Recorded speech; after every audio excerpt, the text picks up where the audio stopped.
Oh, okay. That amazing asset that they all own can really be leveraged to build their business. And how do you do that? And what's the process for doing that? And so I'm going to talk to you about that a little bit today for the next hour and a half. Was it? 30 minutes, the next 30 minutes. And it all really starts by answering one very simple but powerful question. And that question is, what makes you so special?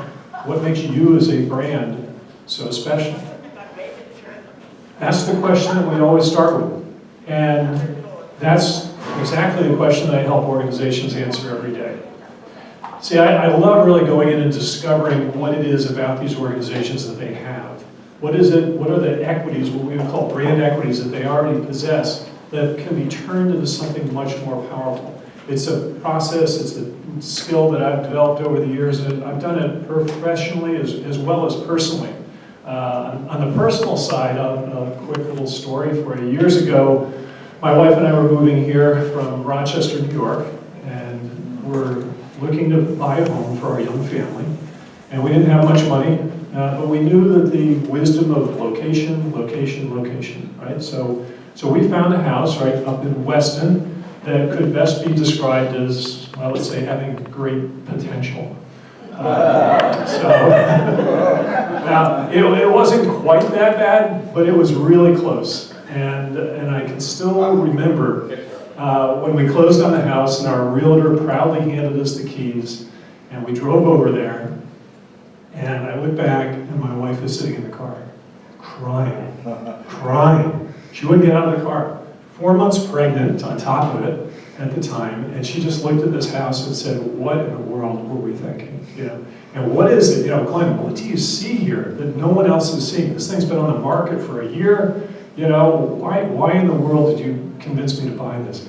But I knew there was something there. I knew there were some special things about that house. I could tell, number one, it was very well built. Structurally, it was very sound. I pulled up some carpet in various places and saw some amazing hardwood floors that had been hidden for years. It was on a really prime piece of property in Weston, level 2 acres, which is almost unheard of. So there were those special things about that house that I knew had potential. And so for the next 2 years, literally, we worked on that house every single day, every weekend. And we ultimately turned it into now the home we love. And my wife even got her gourmet kitchen that she always dreamed of. And now she loves having people come over and loves sharing her house with them. So that's on the personal side of things. On the professional side, it's really my career has followed that same path. Going into organizations, finding what maybe other people haven't seen, those undiscovered, those hidden assets that they had as a brand, and then how do you turn those into something much, much stronger? So I started, as you heard, my career at Procter & Gamble in Cincinnati, probably arguably one of the greatest marketing companies in the world, and I still use the skills that I learned at P&G to this very day. I then worked at other big companies in global roles, and GlaxoSmithKline and Bausch & Lomb and others. I also spent a number of years on the entrepreneurial side of things, working at startup firms. And so I've kind of seen it on all sides of the fence, if you will. The one thing, though, that came true, regardless of the size of the organization I was in, was that our greatest success, our ability to double and triple businesses, was all defined by how well we understood their customer and how well we understood what it was that really made our brand so special. We were able to answer that question and then leverage it to our advantage. So now, as the president and founder of a global branding firm, brand strategy and design firm, we work, as you heard, with organizations all over the world, and I love showing them these things that they haven't seen yet, these things that were there, right? They were there all the time, and then use those things to exponentially grow.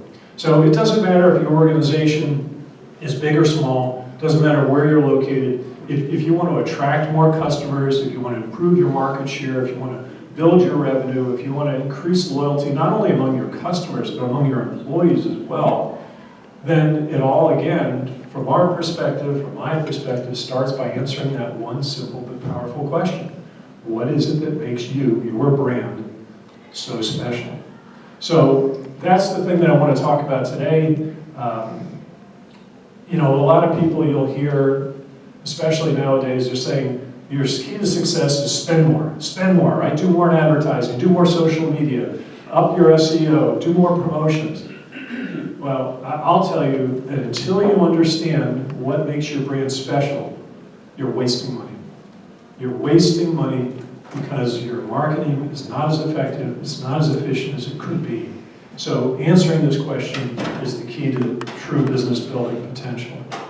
As my clients have sent me all over the world to find these things about their businesses and to really help them grow, we've been able to see their businesses grow by 100%, 200%, and even more. And the thing is, again, every organization can do this because those things that we're looking for are things they already have, the things that they already possess. There's not a single organization I've worked with that we haven't found at least one major brand equity asset that we could turn into something much more powerful, talk about in ways that they never really thought about before. So, as you heard, I've been building brands and building companies now for 35 plus years in the US, in Europe, and in Asia.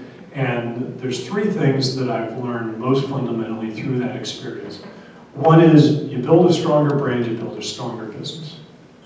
Two, what makes you special are things you already have. You just have to find them. Just like that first house, you just have to find what those things are. And three, if you can connect with people, customers as well as employees, rationally and emotionally, that's where the real business potential is. That's where the real upside is. It's that combination, bless you, that combination of rational and emotional product benefits. So I want to talk about each of these a little bit today. So first off, how do you stand out? How do you get known? How do you make an impression on people when there's 300 million brands in the world today and growing by the day? So how do you really stand out? How do you find that thing that makes you really special? Well, how do you make your brand stronger? Let's start by what is a brand, right? Very basic question. What is a brand? A brand, first off, we'll talk about what it's not. It's not a name, right? I mean, a name is an important part of a brand, but it's much more than that. It's not a logo, and it's not a tagline. It's all of those things. And it's a whole lot more than that too. So a lot of times you hear brand and people think of a logo, right? Yeah, it's a big part, but it's so much more. All those things and more. To me, I believe a brand is a perception, it's a promise, and a reassurance, right? A perception, a promise, and a reassurance. Said in a little bit longer form, your brand creates this image for your organization. It reflects the culture of who you are, what makes you different, why you're unique, why you're a better choice than other things out there. And it's a promise of what people can expect from you, from your organization, and it's a reassurance of trust that they place in you. And ideally, done properly, your brand predisposes people to want to select you. And it reinforces even their own self-image. I think Jeff Bezos, the CEO of Amazon, says it really well too. He says, your brand is what people say about you when you're not around. Right? It's really clear, very, very good, powerful way to think about it. Sums it up very nicely. So, what is it that makes a great brand great? How do great brands do this? How do they become great and stay great? Well, great brands, like the Ritz-Carlton, for example, are outrageously consistent in what they do. Tremendously consistent in what they do. And uncompromising in delivering against their brand promise. You'd never see this if you walked up to a Ritz-Carlton, right? Not going to happen. Absolutely not going to happen. Great brands also really, really know their customers, and they create tremendously powerful customer experiences or member experiences that you're talking about in organizations. And they do that on a daily basis. Great brands also stoke emotions, right? Powerful emotions that reason and logic sometimes can't explain, just emotions that make you go, oh, I want that, right? I really would love to have that. Or, I want to be a part of this. Or, this brand just makes me feel good about myself. Or even the extreme, I am the brand, right? And this brand is me. The other thing great brands do is they recognize that they are built from the inside out. Now, great brands, every great brand is built from the inside out. If your employees don't live the brand, your customer is never going to feel it. It has to start inside. You can do all the training and all the coaching among your employees in the world, but if that customer comes in and they're not feeling that, they're not going to believe it. You can do all the greatest advertising and social media in the world to draw people in and say what a happy, friendly place you are, and then the customer walks in and the employee says, what do you want? Right? It doesn't work. It has to start from the inside out. Great brands are also able to articulate what it is about themselves that makes them so special, and they're able to say it so clearly that they can even say it in a single word, right? And this is an exercise that we do with all of our clients, right? How do you capture your brand essence? How do you look at all these attributes and things you could talk about? How do you distill that down into something succinct? How do you then distill that further? How do you distill that further? How do you get it actually down to a single word? And if you think about some of the greatest brands out there, just think about the innovation of Apple. All right? Everything that they do to be that cool end product is all around their innovation. Or the magical experience of Disney, right? Preserving the magic of childhood is what the whole Disney experience is about. Or the service of USAA, right? Serving those who serve. So these great brands are able to get that down to that single word. So the question is, do you have that single word for your brand, for your company or your organization? Have you been able to distill it down to something that clear and that powerful? And are you able to do it in a way that connects with people, again, rationally, right, in the head, as well as emotionally in the heart? If you haven't, then what you really need to do is you have to identify what those equities are that you could use, quantify what those are, and then leverage them. So that's the process that we go through. And that takes me to the second topic here. The things that make you special are the things you already possess, right? I mentioned that. So how do we find those? Well, the process that we use is our proprietary emotional brand advantage process, or EBA analysis. And what this does is it allows us to find out, again, what's going on in the mind of that customer, because that's where your brand resides, right? Reese and Trout's famous book, right? Your brand resides in the mind of your customer. So this is what we use to find out what's going on out there. This is a very big process. It's a pretty complicated, research-heavy analysis we do. I'm going to really streamline it down in just a couple slides here for you. So first what we do is we look at the attributes that organizations have, the rational attributes and the emotional ones. This is a real example. I've disguised it to not give away anything from a client standpoint. This is for a healthcare product. And I just picked a couple of the attributes. They actually had about 35 attributes that were important to this organization. So we take what those attributes are, and then we ask people to rate them. How well do they deliver on this? On a scale of 1 to 10, how well do they deliver on each of these attributes? So this company thought these are really important. These are things that we really want to talk about. And we found out, okay, this is how they do. And then we looked at how well they do in terms of their performance from high to low, and what was the top one, right? So there was something about locations on this one that was really, really important because they did, it was really powerful in terms of how they delivered it. It was something they did very, very well. Then we asked the next really critical question, which is, okay, this is how well they do on it, but what's important? What's important in driving the behavior that this company wants? And then we scored those and ranked them from high to low. And look what happens. I think somebody already picked this up. Look what happened to locations.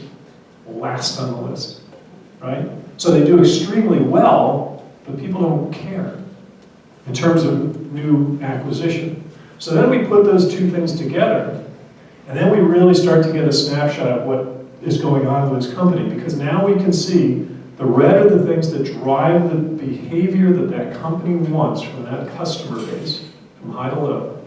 And the blue is how well they're performing on it. So unfortunately, in this particular case, the things that are really, really important, the red bars, and then you look at the blue bars, they're not doing all that great on the things that are really important. And the things that aren't really that important, they're really knocking that out of the park. So they really need to reallocate their resources, number one, and they need to really think about how they're positioning this organization to talk about the things that are really going to make a difference. So that's what, in a real quick snapshot, that's what this analysis does. And then from there, we can do our brand positioning. Right? Now that we know what to work with, now we can get into developing the brand positioning. Great brand positioning is about focus. It's all about focus. It's about the thing that it's not about everything you can say about your business, it's about that one thing that you must say about your business. And that's what great brand positioning will do. So, that positioning that I'm talking about, it's that place again in the customer's mind that you want to occupy. It's the benefit that you want them to think about when they think about your brand. And with the latest estimate, I think it was 5,000 advertising messages are hitting an individual person per day right now. 5,000. Now, back when I started my old P&G days, I talked to a few CPG people, as my consumer packaged goods people here. You used to say you needed a 3 times frequency. You had to reach somebody 3 times with your advertising message before they even started to hear it. That number now I've read is 15 times, just because of so much information out there. So you have to simplify your message. Your positioning has to be very single-minded and very clear. Why is this so important? Here's a few facts you may not have seen before, right? The clutter. Do you know, you go down to Stop and Shop or whatever, 480 brands of cereal on the shelf today. 143 brands of coffee, 212 brands of deodorant, and this is the one that kills me, 118 brands of water. Water, 118 brands.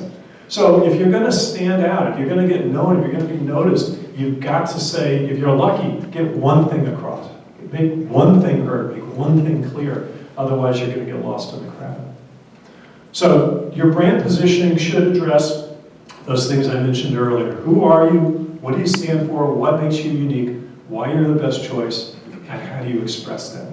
So as we help companies define their positioning and define how they're going to describe themselves in the market, those are the questions that we're constantly asking ourselves. Really, the positioning is a pretty simple formula. It's your future ambition, right? It's where do you want to take your organization or your business. It's the perceptions that already exist about your business or organization. And it's the attributes that you can actually use, that you can support, that you can defend, that we talked about in those earlier graphs there. What are those brand attributes that you can use to do those things today? So, can a change in positioning alone really affect an organization? Absolutely. And I've got several examples, and I'll show you one today, where a company did nothing but change their positioning and had a dramatic improvement in their business. So that's this case study, which takes us to our third topic, connecting with people rationally and emotionally. So here, this was a case, a somewhat local organization that we worked with that said, we're doing really well. We've had record growth year after year after year, but I think there's more. I think there's more we could do. And the other thing that they realized is maybe we're not the best ones to answer that question. Maybe we're not the best ones to figure that out, because as the old adage says, who discovered water? I don't know, but it clearly wasn't a fish, right? Because the fish is just too close to it, right? That water is the whole environment. It's so much about them and who they are that they don't see it in the same way. So that's why organizations will call us in and say, look, I'm not seeing this like you're probably going to see it. So come in, fresh perspective, and let's see what you can tell us about our business. So this case I'm talking about was Bethpage Federal Credit Union. Anybody know Bethpage? Anybody heard of Bethpage? Couple, okay. So they are a credit union based on Long Island. They're the 60th largest credit union in the country, the largest credit union in the state of New York with $8 billion in assets. And so they've done remarkably well, right? 16th largest credit union in the country. There's about 6,000 credit unions. So they've done well. How did they do so well? With approaches in their marketing and their positioning like this. Rates and fees and locations and how many branches they have. And it was all summarized in this kind of positioning tagline here, built to give you more. We built all these things to give you more. And again, it worked to a point. They did a lot of research as an organization. They really, really understood what their customers, what they would call members, right? Credit unions have members, not customers. They understood what people thought about the credit union. They knew how people used their services. But what they were missing was the why, right? They didn't understand the why part of it. So we went in, we did our EBA analysis. We found the attributes that were important to driving new member acquisition through qualitative and then quantitative research. We categorized these, we ranked these, quantified them, then we looked at the performance. The performance scores were great. Then we combined them, like I showed you before. Very, very different picture here now for Bethpage, right? They're doing so well on so many things, and they knew this. They knew they were doing well. So all the things that were the top drivers, they were doing well. Even the things that weren't big drivers, they were doing well. But maybe they're spending too much energy down here. Maybe they're spending too much time because they don't need those scores to be that strong. Maybe they could reallocate those people and dollars to things that could drive the business even further. But what was really shocking to them when they did this, they said, yeah, we knew we were pretty good at these. What they didn't realize, everything at the top of the list was emotional. They were all emotional attributes. And again, we've disguised these so not to give anything confidential away. Service, responsiveness, appreciation, comprehension, connection. Down here, insurance, deposits, online, convenience, right? It was all emotionally driven attributes. This was a real wake-up call for them. And in fact, what we then did is we took this positioning spectrum that we use, and I won't go into all that today, but it's basically where do you position yourself on the continuum of tangible to intangible brand positionings. And we moved them from a very product and service area to more of a personality area. And what it did, so it spoke now to the attributes that were most important to them, and it also completely separated them from their competition. Because Bank of America, Chase, and Citi, all the other competitors were in here. So they're all fighting, in that red ocean, for those of you who know the book, Red Ocean, Blue Ocean Strategy. So they moved over into this personality area where it was much clearer water and much, much less competition. And it also spoke to how they really thought about themselves. So along with the change in positioning, we also changed their tagline from built to give you more, a very rational argument, to we care about what you care about. And what happened is it made it so easy for all their employees to talk to somebody. Their employees, when we did our initial round of employee interviews at the start, that's one of the places we always start, employees and management and even board members, we interview all of them to really get a sense again of what are those attributes, what are those things you possess that are hidden that you haven't found yet. So we did those interviews and they said, give me 20 minutes with a potential member and I'll get them. Give me a minute and I'm lost. And this was part of the reason, built to give you more. Well, what does that even mean? How do I describe that? And by the time I get done describing it, the person's ready to walk out. The person walks in and in 2 seconds I say, if you care about it, I care about it, sit down, let's talk. It just changed the whole dialogue with their members. So rather than continuing with advertising and promotions and web communications that look like this, they now talk like this. And they show humanity. And they bring their employees into every single piece now. These aren't models, these are real employees. And they do it like this online. And the result, again, a change in positioning, 32% increase in new members in the next 12 months. And an action plan now for the brand for years and years and years to come. The CMO said the new methods we used rapidly revealed, quantified, and prioritized insights about our business that we had never seen before. And this is an organization that did a lot of research. The work revealed ways for us to better connect with our members, our employees, and our prospective members. So that's what we do. So my clients, these are just a few of them, often say to me, well, Glenn, do you really think that my organization has something that special? And my answer is absolutely. Absolutely. Everyone will have that. We will find what that special ingredient is for you. I firmly believe there's no such thing as generic branding. There's only generic thinking about how to brand your organization.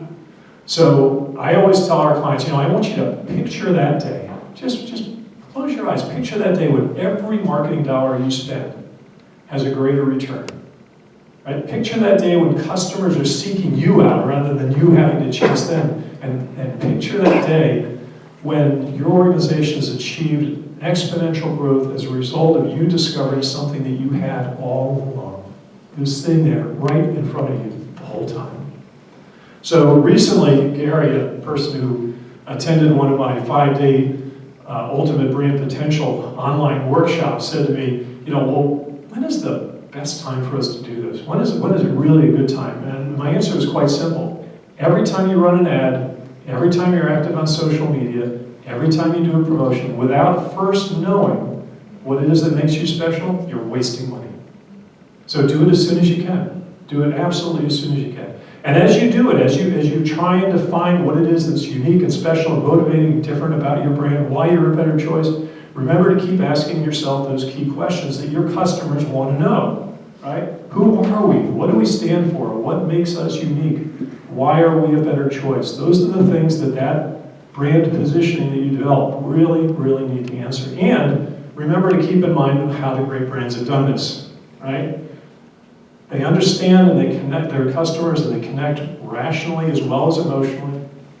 They focus on what drives behavior. They look at the attributes that really, truly drive behavior, not just the things that they're good at, but the things that drive behavior. And that's as a side note, that's a tough one that we get into with. We tell them that one of the things that they really like about themselves and they do really well, they gotta stop talking about it. That's a real tough one. But when we show them the analytics behind it, it makes it very clear. You need to build a brand from the inside out by engaging your employees first, and you need to express the brand like that Ritz-Carlton example extraordinarily clearly and consistently at every single touch point. So, in my business and in my personal life, as I say, I've always found it exciting to find those strengths, to find those untapped assets, to find those hidden equities.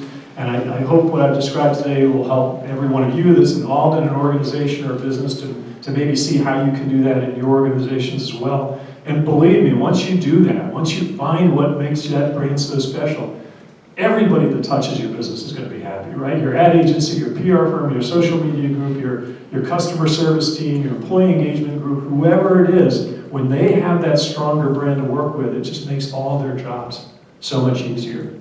So, in conclusion, I'll leave you with this final thought. What makes you, meaning your brand, special, can transform an entire organization. And we've seen it happen over and over again. What makes you special will stop money from being wasted on marketing activities that aren't creating the greatest return that they possibly could. And what makes you special can turn your customers and your employees into just absolutely raving, amazing brand advocates and loyalists. So, right on time. So, thank you.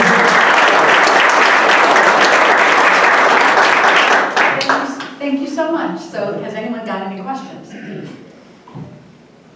Yeah, how would you say when you're going around to figure out what your brand is, maybe you've got the wrong business model and you need to change that? Because it sounds like, I don't know, we're positioning and business model, is that the same that you're defining it? It's not the same, but it's very closely related, yes. So if you come up with a new positioning which is going to impact your target audience, right, your product offerings, your service offerings, and so on, you could well change your business model. So they are two different things, but very intimately related. And yeah, that does happen. We had a client we were working with who told us, without a doubt, that their service organization was why people bought their products. Their products were good, but it was their service organization that made them loyal and stuck around. We went out and did the research, came back, and almost to a person, the customer said, their services, it's okay. Had nothing to do with why they were different. So they had to completely kind of rethink how they went to market and what they were going to be talking about and what they were going to be doing. And that service department did change as an operational group because of it. Any other questions? Yeah. So what should a company do if they have a successful brand repositioning and competitor starts to copy them? Yeah, well, right, imitation's the serious form of flattery, they say, but yeah, and that'll happen. And I think, again, you want to find something that you can own, right? You want to find a platform that you can only say. Or if you're not the only one to say it, maybe say it the loudest and say it the best, right? And I'll go back to my early days at P&G. I worked on Folgers coffee, right? Remember Folgers coffee? What was the claim? Why was Folgers better? It was mountain-grown coffee, right? Folgers, the richest, most aromatic kind, mountain-grown. Guess what? Coffee only grows in the mountains. It's the only place coffee plants grow, is in the mountains. Every single 143 coffee brands could say they're mountain grown, but Full Juice said it. They said it first, they said it well, they said it loudest, and they owned it. And no one could go there at that point, because anyone else would just, be reinforcing the Full Juice story in the process. So it's challenging, but again, find the right thing to say, carve that niche, stick to that single focus, and own it before someone else comes. Anything else? Anyone else? No? Okay. Well, Glenn, thank you so much.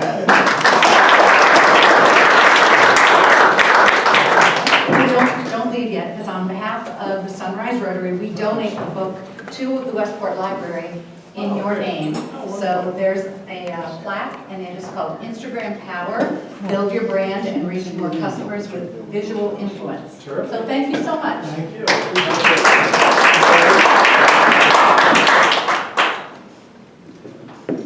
You're welcome. Well, thank you so much. All right, everyone. So I wanted to say,